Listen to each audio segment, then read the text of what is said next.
ओम शांति।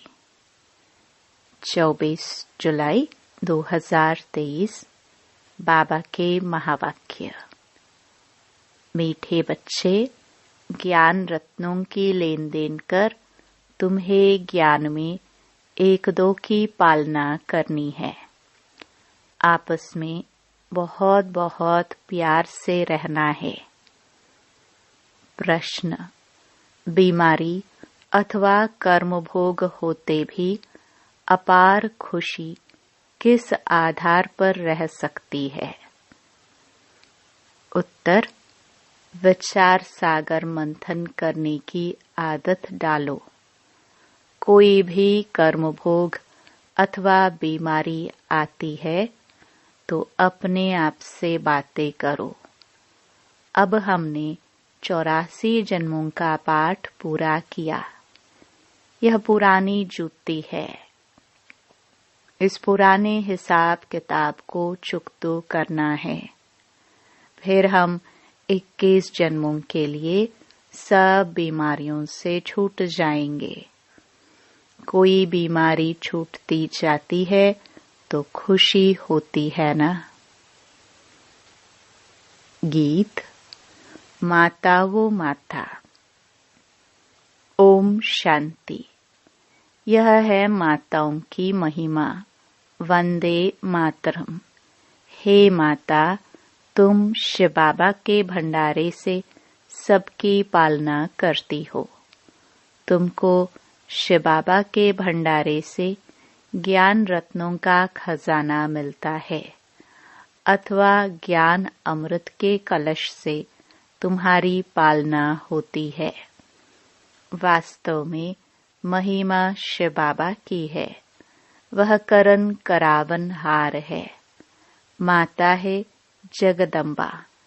जरूर और भी माताएं होंगी जो यह माताओं की महिमा है।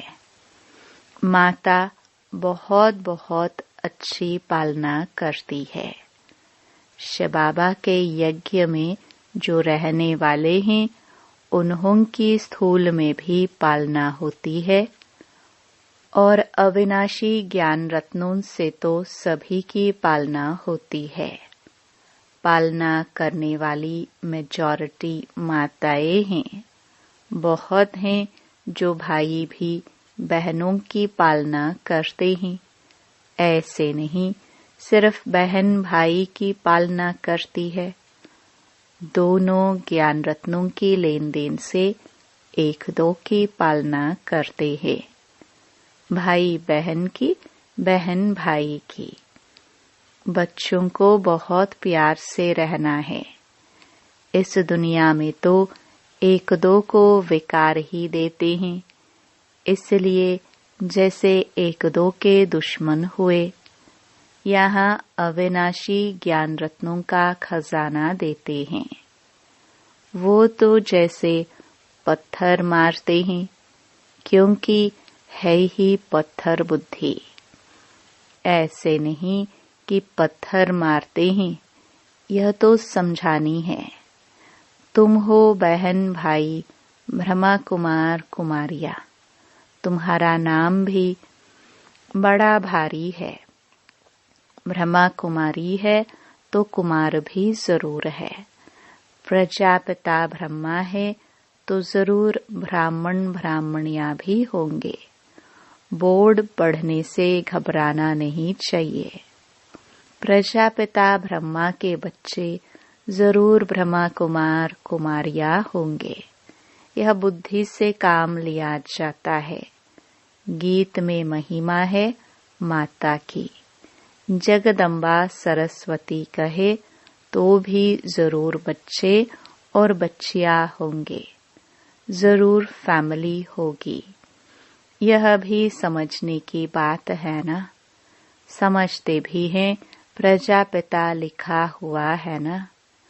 ब्रह्मा को कहा जाता है प्रजापिता ब्रह्मा। यह है साकारी सृष्टि का पिता। गाया हुआ है प्रजापिता ब्रह्मा द्वारा ब्राह्मण कुल की रचना हुई। आदि सनातन पहले पहले ब्राह्मण हो जाते हैं। वास्तव में आदि सनातन देवी देवता धर्म कहना रॉन्ग है। वह तो है सत्युग का धर्म। यह आदि सनातन ब्राह्मणों का धर्म जो है वह प्राय लोप हो गया है। परमपिता परमात्मा प्रजापिता ब्रह्मा द्वारा ब्राह्मण धर्म रचते हैं, तो यह संगम युग हो गया, देवी देवता धर्म से भी ऊंच। पहले यह ब्राह्मण धर्म है जिसको छोटी कहते हैं, इसको कहा जाएगा संगम युगी आदि सनातन ब्राह्मण धर्म। कितना अच्छा राज है समझने का। बाबा ने समझाया है कि पहले जब कोई आते हैं तो उनको बाप का परिचय दो। यह है मुख्य। ब्राह्मणों को तो राजधानी है नहीं। लिखा जाता है सत्युगी डेटी वर्ल्ड सॉवर्निटी तुम्हारा ईश्वरीय जन्म सिद्ध अधिकार है। देवी देवता धर्म तो बरोबर है, परंतु उनको यह राजधानी कब और कैसे मिलती है यह भी समझाना पड़ता है। इसलिए त्रिमूर्ति का चित्र सामने जरूर रखना है। इसमें लिखा हुआ है स्वर्ग की बादशाही तुम्हारा जन्म सिद्ध अधिकार है। किस द्वारा ये भी लिखना पड़े। ये बोर्ड बनाकर हर एक अपने घर में लगावे। जैसे गवर्नमेंट के ऑफिसर्स के बोर्ड होते हैं ना, कोई के पास बैज रहते हैं, सबकी अपनी अपनी निशानी रहती है। तुम्हारी भी निशानी रहनी चाहिए। बाबा डायरेक्शन देते हैं, अमल में लाना तो बच्चों का काम है ना। विहंग मार्ग की सर्विस करनी है, यह बहुत मुख्य चीज है। डॉक्टर बैरिस्टर आदि सबके घर में बोर्ड लगा हुआ होता है ना। तुम्हारा भी बोर्ड लगा हुआ हो। आकर समझो कि शिव बाबा से ब्रह्मा द्वारा स्वर्ग की बादशाही कैसे मिलती है। बाबा डायरेक्शन देते हैं, जो मनुष्य देखकर वंडर कहेंगे, अंदर आएंगे समझने के लिए। फ्लैट के बाहर भी बोर्ड लगा सकते हो। जिसका जो धंधा है वह बोर्ड लगाना चाहिए। एक दो से सीखना चाहिए, परंतु बच्चों पर माया का वार बहुत होता है। निश्चय नहीं कि हम बाबा के पास जाते हैं। 84 जन्मों का पाठ पूरा हुआ, फिर नई दुनिया स्वर्ग में आकर वर्षा लेंगे। यह याद नहीं रहती है। बाबा कहते हैं कि भल कर्म करो, फिर जितना समय मिले तो बाबा को याद करो। तुम यह ढिंडोरा पीटते रहो कि यह सबका अंतिम जन्म है। पुनर्जन्म मृत्यु लोक में फिर नहीं लेना है। तुम भी जानते हो कि मृत्यु लोक अभी खत्म होना है। पहले निर्वाण धाम जाना है। ऐसे ऐसे अपने साथ बातें करनी चाहिए। इसको विचार सागर मंथन कहा जाता है। बाप कहते हैं तुम कर्मयोगी हो। क्या तुमको कछुए जानवर जैसा भी अकल नहीं है? वो भी शरीर निर्वाह अर्थ घास आदि खाकर फिर कर्मेंद्रियों को समेट शांत में बैठ जाते हैं। तुम बच्चों को तो बाप की याद में रहना है, स्वदर्शन चक्र फिराना है, अपने को मास्टर बीज रूप समझना है। बीज में झाड़ का सारा ज्ञान है। इनकी उत्पत्ति एवं पालना कैसे होती है? ड्रामा में 84 का चक्र कैसे फिरता है? 84 के चक्र के लिए यह चित्र चक्र का बनाया जाता है। मनुष्य समझते हैं कि आत्मा 84 लाख योनियों में जाती है, लेकिन तुम्हें बाप ने समझाया है कि तुम सिर्फ 84 जन्म लेते हो। जो आदि सनातन देवी देवता धर्म वाले हैं, अर्थात जो ब्राह्मण से देवता बनते हैं, उनके ही 84 जन्म होते हैं। तुम 84 जन्मों को जानते हो। ब्रह्मा की रात और ब्रह्मा का दिन कहते हैं। इसमें 84 जन्म आ जाते हैं। त्रिमूर्ति का बोर्ड बनाकर लिखना चाहिए। यह ईश्वरीय जन्म सिद्ध अधिकार है। लेना है तो लो, नाउ और नेवर। अब नहीं तो कभी नहीं। इस होवनहार महाभारत लड़ाई के पहले पुरुषार्थ करना है। राम शिव क्या देते हैं और रावण क्या देते हैं, यह तुम जानते हो। आधा कल्प है राम राज्य, आधा कल्प है रावण राज्य।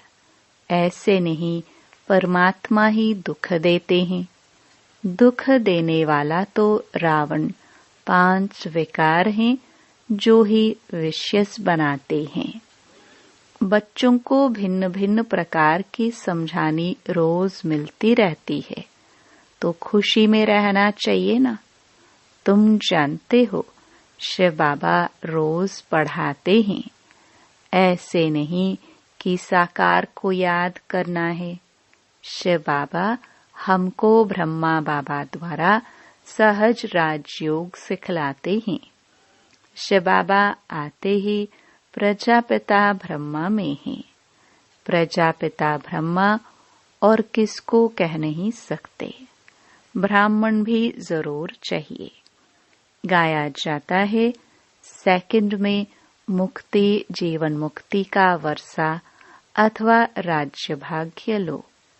बच्चे कहते हैं कि हम शिव बाबा के बच्चे हैं। वो है ही स्वर्ग का रचयिता, तो जरूर हमको भी स्वर्ग की राजाई देंगे। बाबा कैसा वंडरफुल है। 1 सेकंड में जीवन मुक्ति जनक को मिली। यह भी गाया हुआ है। तुम जानते हो कि अब हम शिव बाबा के बने हैं। शिव बाबा को जरूर याद करना पड़े। जैसे बच्चे धर्म की गोद लेते हैं, तो जानते हैं कि पहले हम फलाने का बच्चा था, अब फलाने का हूँ। उनसे दिल हटती जाएगी और उनसे जुटती जाएगी। हम यहाँ भी ऐसे कहेंगे कि हम शिव बाबा के एडॉप्टेड बच्चे हैं। फिर उस लौकिक बाप को याद करने से फायदा ही क्या। मोस्ट बिलवड बाप इतनी बड़ी संपत्ति देने वाला है। बाप भी मेहनत करके बच्चों को लायक बनाते हैं न। ऐसे बाप को तुम घड़ी घड़ी भूल जाते हो। और तो सभी तुमको दुख देने वाले हैं, फिर भी उनको याद करते रहते हो। और मुझ बाप को तुम भूल जाते हो। रहो भल अपने घर में, परंतु याद बाबा को करो। इसमें मेहनत चाहिए। सिर्फ मेरा होकर रहो। निरंतर मुझे याद करो और नई दुनिया को याद करो। यह तो सारा कब्रिस्तान बनना है। तुम मेरे बने, गोया विश्व के मालिक बने। तुम जानते हो कि हम बाबा के बने हैं, फिर स्वर्ग के मालिक हम भविष्य में बनेंगे। खुशी का पारा चढ़ना चाहिए। यह भी जानते हैं कि यह पुराना शरीर है। कर्म भोग भोगना पड़ता है। मम्मा बाबा भी खुशी से कर्म भोग भोगते हैं। फिर भविष्य 21 जन्म का सुख कितना भारी है। यह तो पुरानी जुत्ती है। कर्म भोग भोगते रहेंगे। फिर 21 जन्म के लिए इससे छूट जाएंगे। कोई बीमारी छूटती जाती है तो खुशी होती है ना। कोई आफत आती है फिर हट जाती है तो खुशी होती है ना। तुम भी जानते हो कि अब जन्म जन्मांतर के लिए आफतें हट जाएंगी। अभी हम बाबा के पास जाते हैं। यह है विचार सागर मंथन कर पॉइंट्स निकालना। बाबा राय तो बतलाते हैं कि ऐसे ऐसे अपने से बातें करो। हमने 84 का चक्र पूरा किया। अब बाबा के पास जाते हैं। फिर बाबा का वर्षा पाएंगे। साक्षात्कार भी करते हो। इस समय परोक्ष और अपरोक्ष है। जैसे मम्मा को कोई भी साक्षात्कार नहीं हुआ है, बाबा को तो हुआ है। विनाश और स्थापना का साक्षात्कार हुआ। इनके भविष्य का साक्षात्कार एक्यूरेट हुआ। परंतु पहले यह समझ में नहीं आया कि हम यह विष्णु बनेंगे। पीछे समझते गए। हम इस विकारी गृहस्थ धर्म से अब निर्विकारी गृहस्थ धर्म में जाते हैं। तत्त्वम। तुम भी बाबा की पढ़ाई से ऐसे बनते हो। रेस करनी चाहिए। बाकी गीत में है मम्मा की महिमा। तुम तो जान गए हो कि जगदम्बा किसको कहा जाता है। वास्तव में मात पिता कौन है? मात पिता कहने से जगदम्बा याद नहीं आएगी। वह तो है निराकार। यह तुम्हारी बुद्धि में है। पिता तो गॉड फादर ठीक है, वह निराकार है। माता तो निराकार हो ना सके। फादर निराकार है। जरूर वर्षा देंगे तो यहाँ आना पड़े ना। जो अपना परिचय दे तो जरूर उनको माता चाहिए। तो यह ब्रह्मा बड़ी माता हो गई। दादा है निराकार। कितनी वंडरफुल नॉलेज है। परंतु यह मेल हो गया क्योंकि मुख वंशावली है ना। यह बड़ी वंडरफुल नॉलेज है। बाप कहते हैं कि कितना गुह्य राज समझाता हूँ। कोई की बुद्धि में बैठ नहीं सकता कि मात पिता कौन है। वो समझते हैं श्री कृष्ण के लिए। सिर्फ फर्क यह किया है। इसको कहा जाता है एकज भूल। कोई तो निमित्त बनना चाहिए ना। क्या भूल हुई जो भारत इतना दुखी होता है। अब तुम जानते हो किसने भुलाया।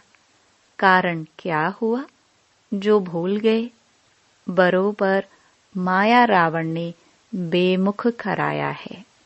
जैसे बाबा करन करावन हार है, वैसे माया भी करन करावन हार दुख देता है। वह करन करावन हार दुख दाता और वह शिव बाबा करन करावन हार सुख दाता। माया बाप से बेमुख कराती है। अब बाप खुद कहते हैं कि हे आत्माएं, निरंतर मुझ बाप को याद करो। तुम हमारे बच्चे हो। तुमको वर्षा लेना है। सिर्फ मुझे याद करो तो विक्रम विनाश होंगे। बेहद के बाप की मत मिलती है ब्रह्मा द्वारा। गुरु ब्रह्मा कहते हैं न, यह तो है भक्ति मार्ग की महिमा। गुरु ब्रह्मा मशहूर है, वह फिर कह देते ईश्वर सर्वव्यापी है। आगे हम भी समझते थे कि ठीक कहते हैं, अब समझते हैं कि माया ने इन्होंने ऐसा कहलाया है। माया भूल कराती है नीचे गिराने के लिए, और बाबा अभूल बनाते हैं ऊंच चढ़ाने के लिए। बाप बहुत अच्छी तकदीर बनाते हैं। बाप को याद करना है, यह तो बहुत सहज है। अच्छा, मीठे मीठे सिखिलदे बच्चों प्रति माता पिता बाप दादा का याद प्यार और गुड मॉर्निंग। रूहानी बाप की रूहानी बच्चों को नमस्ते। धारणा के लिए मुख्य सार। पहला, अपने को मास्टर बीज रूप समझ कर्मेंद्रियों को समेट शांत में बैठने का अभ्यास करना है। दूसरा, विचार सागर मंथन कर खुशी में रहना है और खुशी खुशी से पुराना कर्म भोग चुकतो करना है। अपने आप से बातें करनी है कि हमने 84 का चक्र पूरा किया, अब जाते हैं बाबा के पास। वरदान, रिगार्ड मांगने के बजाय सदा ऊंची स्थिति में रहने वाले सर्व के पूजनीय भव। कई बच्चे सोचते हैं कि हम तो आगे बढ़ रहे हैं, लेकिन दूसरे हमको आगे बढ़ने का रिगार्ड नहीं देते हैं। लेकिन रिगार्ड मांगने के बजाय स्वयं का रिगार्ड स्वयं रखो तो दूसरे स्वतः रिगार्ड देंगे। अपना रिगार्ड अर्थात अपने को सदा महान श्रेष्ठ आत्मा अनुभव करना।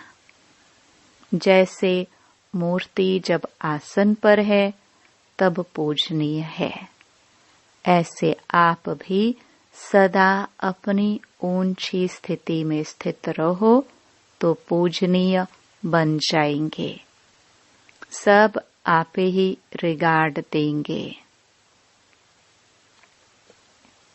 स्लोगन, माया का तिरस्कार करने वाले ही सर्व के सत्कारी बनते हैं।